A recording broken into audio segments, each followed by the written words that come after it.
Welcome, everybody. It is Saturday Night Alive for the Global Peace Tribe. I'm Love Coach Scott Catamas, and welcome to a very, very special evening that we've got planned for you tonight. We are collaborating with the wonderful Rebra. I think Rebra is what comes when you combine Reverend with Deborah. You get Rebra.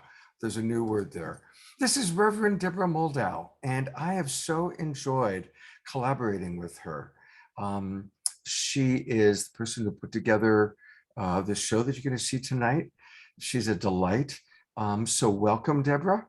And of course, welcome everybody watching. And I love it already. So many of you are telling us where you're from. And I see so many of our regular friends, and I see some new friends as well.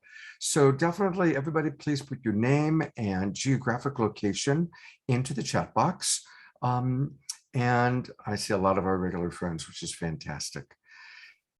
For today's early Zoom room, and in the Zoom room show, this is just for you, kind of our closest friends and fans and family. And what we like to do is have a chat with some of the special people that are going to be on the show tonight, so we can drop in more deeply.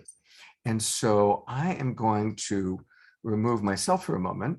I'll keep it on Reverend Deborah. And I'm also going to add Gary Zhukov and his wife, Linda Francis.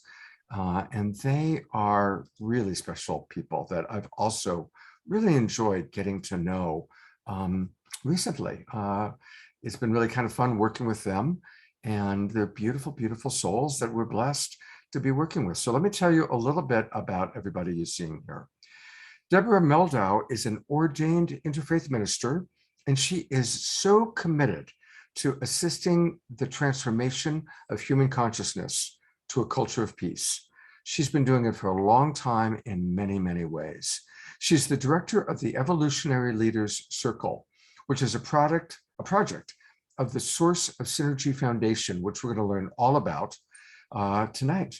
She's also a core team member of Unity Earth. She has served for 22 years as the representative to the United Nations of the World Peace Prayer Society. She's been very involved, traveling all over the world.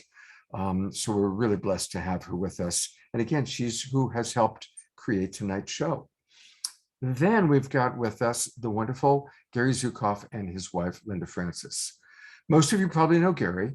He's the author of 4 consecutive New York Times bestsellers, including the legendary book, The Seat of the Soul, which I'm imagining just about each and every one of you have on your bookshelf somewhere. This book has truly been one of those kind of core books, right up there with Autobiography of a Yogi and some of the other great ones, that has really led the way for so many of us. And his books have sold 6 million copies. They're published in 32 languages.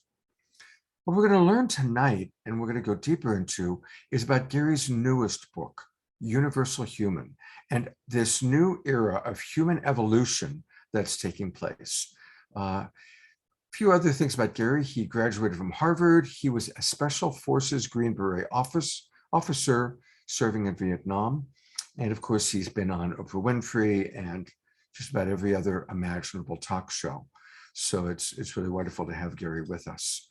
And we also have his wife, Linda Francis, and she's the co-founder of the Seat of the Soul Institute. And like Gary, like Reverend Deb, she is dedicated to assisting individuals in aligning their personality and their soul in order to create authentic power.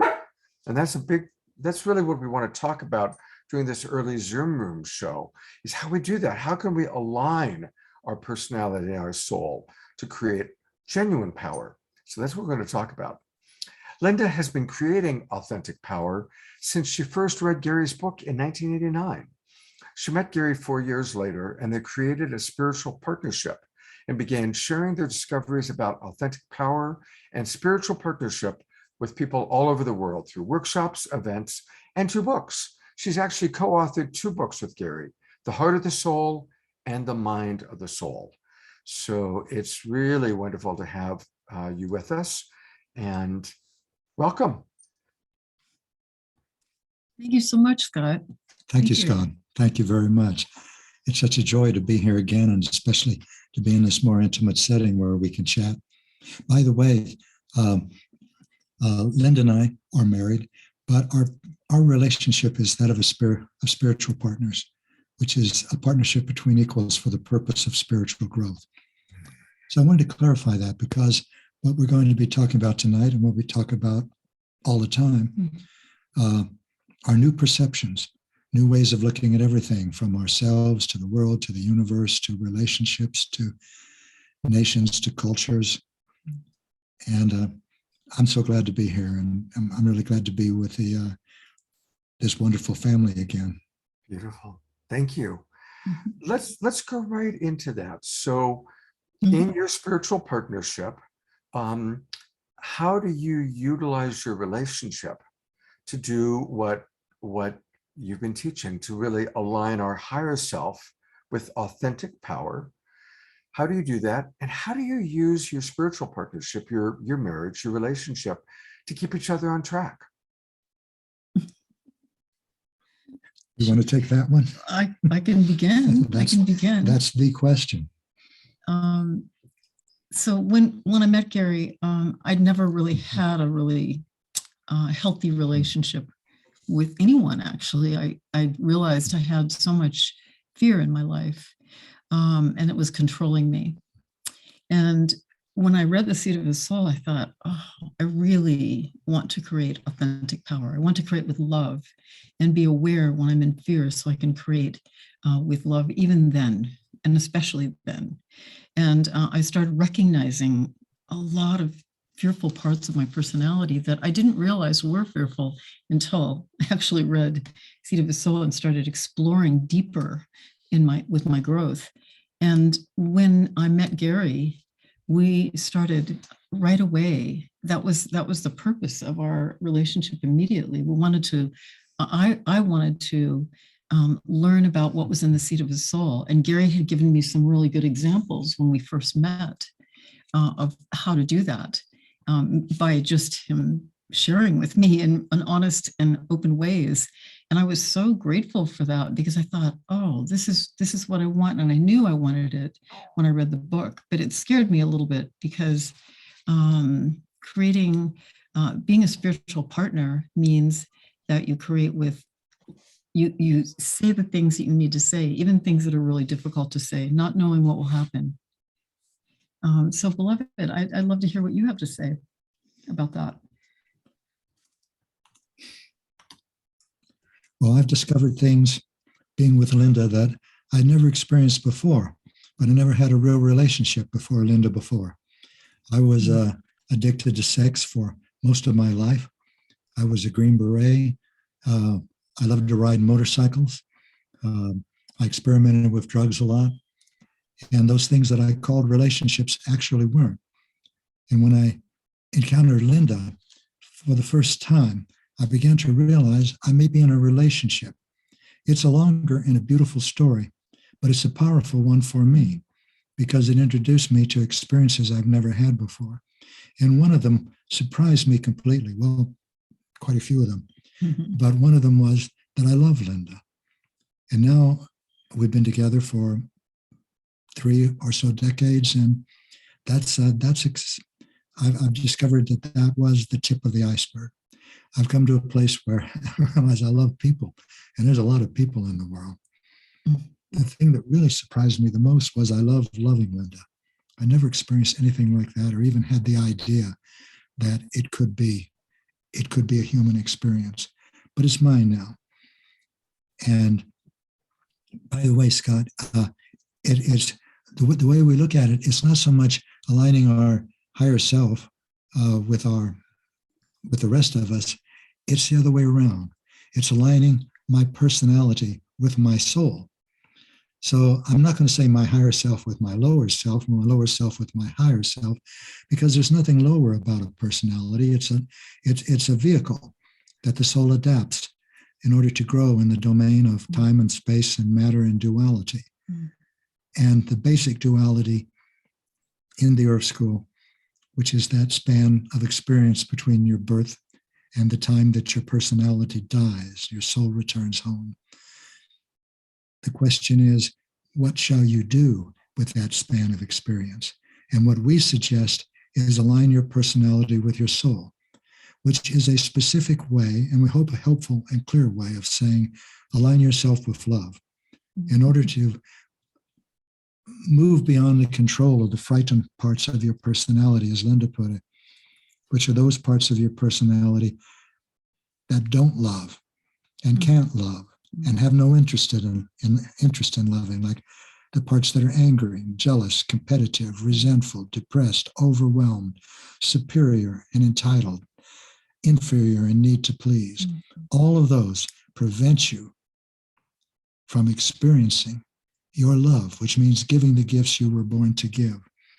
And that's what we suggest you do with that span of time, very brief span of time between the birth and death of your personality. It may seem sometimes long when you're in it, but it's not really. It happens very fast, and your life is as unique and beautiful as a snowflake and as transient. So we're talking about how we can use it, and especially use it now in a very special time in human history, one that's never occurred before. Wow. There's so many things I want to riff on from, and I'll bring in Reverend Deborah in a moment too, but I really want to appreciate that both of you shared vulnerably that before you came together, you had never really experienced healthy love, mature love. And that's really inspiring, because, you didn't get together in your 20s. You got together a little bit later in life, in midlife. And that's beautiful. I was 15, Linda was 5 years less. Wow. And that's really inspiring. So at any time, we can find that mature love that we maybe have been seeking. I'm going to bring on our wonderful collaborator, co-host, Reverend Deborah. Is there anything you'd like to ask or share? I'd love to, because it's always a treat to be around Gary and Linda, because not only is there something very luminous and special between them in the depth of their love and their spiritual partnership, but they never hesitate to challenge one another. They are committed to being radically authentic with one another. And so I think of you, Scott, as a love coach. I'm sure that this is something that you encourage your clients to do, to have that kind of honesty that comes not only from the heart. Oh, I hope you're not hearing my traffic noise outside my window. Not only what's coming from their hearts, but also what will help to bring the other person into their fullest expression. As long as it's done with love and respect, which I've always observed that they do, because sometimes as a coach, couples or individuals can fall into the trap of feeling entitled to be rude because it's my job to keep you on track, right?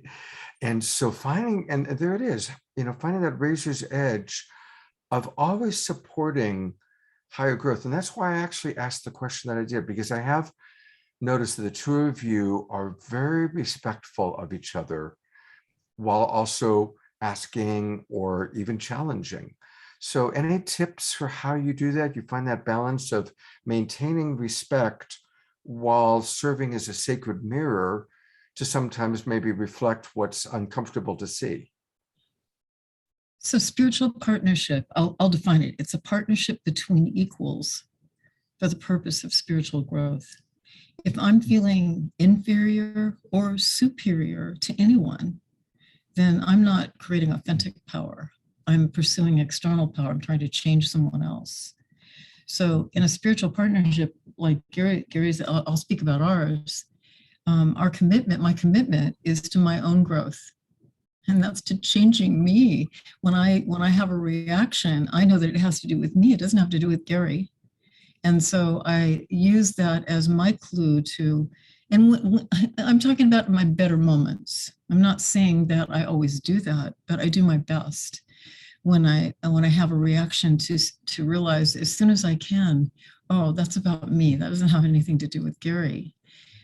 And what I always want to do is support, and I also am committed to supporting Gary or anyone who I'm in a spiritual partnership. If someone wants to be in a spiritual partnership with me, because it's not just couples, it's anyone, your grandchildren, your employees, or your team members, they're all it's all possible. And I just love that, because I love having relationships of substance and depth where I can, where I learn.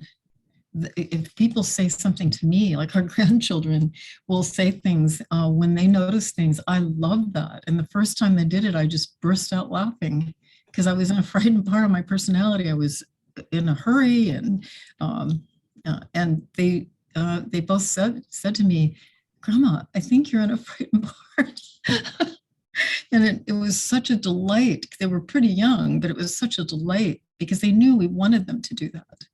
That we wanted the support. Yeah, so I appreciate your beautiful perceptions of us, Reverend Deborah. May I suggest there's a slightly different way that we can look at that. I don't challenge Linda, and she doesn't challenge me. We both, like everyone here on this call, everyone here on this planet, has frightened and loving parts of their personalities. Mm-hmm. I've already mentioned some frightened parts. And I challenge the frightened parts of me, not of Linda. Mm-hmm. And I do that because I'm the only one who can. So if I'm angry, jealous, resentful, bitter, feeling inferior, competitive, I can feel that in myself. And emotional awareness is how I do it. And that's one of the two simple tools of creating authentic power. And when I do, it's up to me to decide whether I'm going to be controlled by that part or whether I can, in that moment, act from a loving part of my personality, one that's grateful or appreciative or caring or content. And Linda's doing the same thing. That's what she just said, that she's committed to her spiritual development because she's responsible for it. I'm not. No one else is. No one else can be, because no one else can know what she's feeling or her intentions. And so she supports me when she feels that she can help me recognize that I am acting from a fear-based part of my personality. And if I am, I can challenge that. And I'll always know she's right or not because I'll have a reaction. Right. Yeah. And Gary, I have a question. So what do you and Linda suggest that we do with those fear-based parts of ourselves? Clearly, it's best not to act from them, but is there some other way to manage them? Since those are natural emotions that we all experience from time to time. You know, it's so interesting. I'm so glad you asked that, because for me, I'm going to give you an example of a frightened part of my personality that I began to notice when I first got together with Gary. There were a lot of them, but one of them was jealousy. And I had really felt all my life that I'm a jealous person, but I have a reason for that. You know, these people, or the way this guy treated me or whatever, I have a reason to feel jealous. And when Gary and I started practicing spiritual partnership with each other, by that time, I knew that any emotion that I had that came from fear was an opportunity for me to learn more about myself. It wasn't about the other person. And so I was so grateful for that opportunity to feel in my body, to notice what was going on, what physical sensations were happening in my throat, in my chest area, in my solar plexus. There are seven energy centers. People call them chakras in the East. But to be aware of what I'm feeling in my body, and then recognize, okay, this is a fear-based part of my personality. I can tell by the thoughts, but I have a choice now. And I can either stay in that part of my personality, or I can choose to do something healthier. I can choose to get out of that part of my personality and say, I might still feel it, but I'm not going to act from that place of fear. And so doing that over and over and over again is what changes me. And I can say that about many different parts of my personality, but I'll just tell you one of them, and I can tell you the whole story, but I'm not going to. But I just kept noticing it and challenging it every time, because I knew that's not me. That's a part of my personality that's based in fear, but I do not have to be controlled by it. And so that's how I worked my way through many frightened parts of my personality. And I still work with them, because you can't stop an emotion from coming up. It does. And some of them are fearful and some of them are loving. But to create authentic power, the way to do that is not to act on the fearful ones, and to act from the loving ones. That's how you create authentic power, because then you're not creating more fear and doubt and sending more fear and doubt energy in the world. And so that's the practice that I have. It's a heartfulness practice, heartfulness meditation that I do all the time. It's beautiful. We've got 4 minutes left before we've got to get ready to go live on Facebook. But I want to also acknowledge a lot of our chat people in the Zoom room are already really getting into it. So thank you, everybody, for your comments. And I want to read to you what Dorina Joy just wrote. She wrote, Linda and Gary, besides everything else, thank you for inspiring us. And thank you for this love self-assessment. I just took it on your lovely website, and I recommend that others take and enjoy too. So she's put into the chat box the link where people can do their love self-assessment. So do you want to just talk about that for a minute, what that is? It's just an assessment to support people in looking at whether they're coming from love or coming from fear. And we're actually going to have many more things like that, and much more supportive things on our website. We're just developing it right now, but in the next few months, we'll have many more supportive kinds of things for people to come and join and be part of what we're doing and part of our community and many things. So, okay. So glad she saw that, though. That's really beautiful. Yeah, she found it right away. So here it is. It's just so people do know where to go. Seatofthesoul.com, seatofthesoul.com, and then you can find this little assessment and fill it out, and there it is. So beautiful. While we're telling people, Scott, who come in without words, that creating authentic power is personal, intimate, heroic, and requires proactive engagement. And this is a little taste of saying, what about you? And you're coming here to learn about us, or what you're going to learn as you create authentic power is about you. And then the important thing is how you use what you learn. Yeah. Beautiful. I have a question for the two of you. Since we heard Reverend Deborah talking about how you inspire her and have touched her, tell us a little bit about Reverend Deborah and how she has impacted your life. Let's embarrass her for a moment. I don't think Reverend Deborah gets embarrassed. I think she knows embarrassment is a frightened part of her personality, and she knows how to orient herself in her heart if something like that happens. But what I know about Reverend Deborah is she's remarkable. We met her through the Evolutionary Leaders, which is an organization of people who are contributing proactively to, just as we are tonight, all of us here.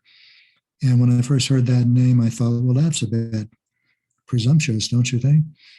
But actually, as I got to know this group of people, I got to see that they really are committed to contributing I don't know if all of them think of themselves as leaders, but in my estimation, when somebody is attempting to come from love instead of from fear, they're leading in a very real and grounded way. And that's what I see Reverend Deborah doing in her life. I don't know if you see me seeing you that way, but I'm glad to share that with you. Oh, absolutely. And we've had such wonderful times together. I think we met in Ashland the first time where we live at the first date. She's so lovingly invited us to keep coming to these beautiful evolutionary leaders events, and she's been so kind and so loving. And so we got to see her in Japan. We got to see her in many places in the world, and we're just so such gratitude for all the deep and wonderful work she's doing with so many people and with herself. And for the Source of Synergy Foundation, of which the evolutionary leaders Yes. is one part. Yes. And Source of Synergy is a powerful thought. What other source is there really? And I know that comes from love. And I know she follows her heart. She moved to a completely different place in the world to live, and it's just so beautiful to see someone so courageous and supportive of other people. So thank you, Deborah. Thank you, Deborah. Thank you both for helping to lead the evolution. And thank you for being part of this early Zoom room chat. We are going to hear much more from Reverend Deborah and from Gary. And we're going to get a chance to have 2 hours with Gary and Linda. Hopefully you've all gotten just a little taste right now. But as you know, periodically, Deborah Giusti and I like to invite those presenters that we want to go deeper with. And so we're really fortunate that Gary and Linda have agreed to give us 2 hours of their time on Tuesday night, November 16th, from 6 till 8 p.m. And you can register by going to globalpeacetribe.com, go to our main website, and you'll see there's a category of special events. Click there. Also, Deborah Giusti will be putting the link into the chat box. Thank you again so much for being with us on our early Zoom room show. And now I've got to get us ready to go live on Facebook, which is going to take me about one minute. So thank you so much. And everybody who's in our Zoom room, and I see we've got about 130 of our friends, please continue to tell us where you're coming from geographically, and welcome everybody. And we're about to go live on Facebook.